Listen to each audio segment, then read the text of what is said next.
ఇలా కేసీఆర్ గారు ఇవాళ ఆయన ఫ్యామిలీ మీద మేము 10 ఏళ్లకెళ్ళి మొత్తుకుంటాం. 7 లక్షల కోట్లు అప్పు చేసి ఇవాళ లక్షల కోట్లకు పరిగెత్తిన కేసీఆర్ కుటుంబాన్ని ఎందుకు కాపాడుతున్నాం మోడీ అంటే ఒక్క మాట మాట్లాడలేదు.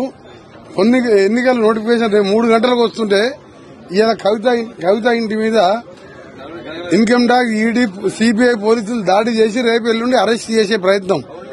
అరెస్ట్ చేస్తే ఏంటంటే ప్రభుత్వ వ్యతిరేకతను మేము బీఆర్ఎస్ ఓటు బ్యాంక్ గుంజుకుంటే 3-4 సీట్లు వస్తాయని మోడీ గారి ఆశ, అమిత్ షా గారి. మేము ఎప్పుడో చెప్పినాం. బీజేపీ ఎంపీలు 2 సంవత్సరాల క్రితం మనోజ్ సిసోడియా అరెస్ట్ అయినప్పుడు కవిత త్వరలో జైలుకు పోతుంది అని చెప్పిండు. డిప్యూటీ సీఎం జైలుకు పోయి 1.5 year బెయిల్ రాలే. అప్పుడు కవితను ఎందుకు అరెస్ట్ చేయలే? అరెస్ట్ చేస్తున్నామని బీజేపీ ఎంపీలు చెప్పిండు. బండి సంజయ్, కిషన్ రెడ్డి రేపే కవిత అరెస్టు. ఏమైంది?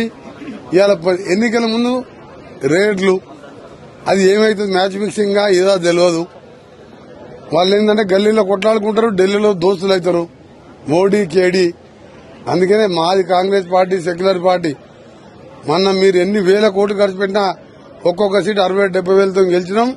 మళ్ళా రేపు తెలంగాణలో 14 సీట్లు గెలుస్తాం. ఇండియా కూటమి, రాహుల్ గాంధీ ప్రధానమంత్రి అవుతుండు. సెక్యులర్ దేశంలో సెక్యులర్ భావాలు కన్నా పార్టీనే పాలిస్తుంది, అందరినీ సమానంగా చూస్తుంది.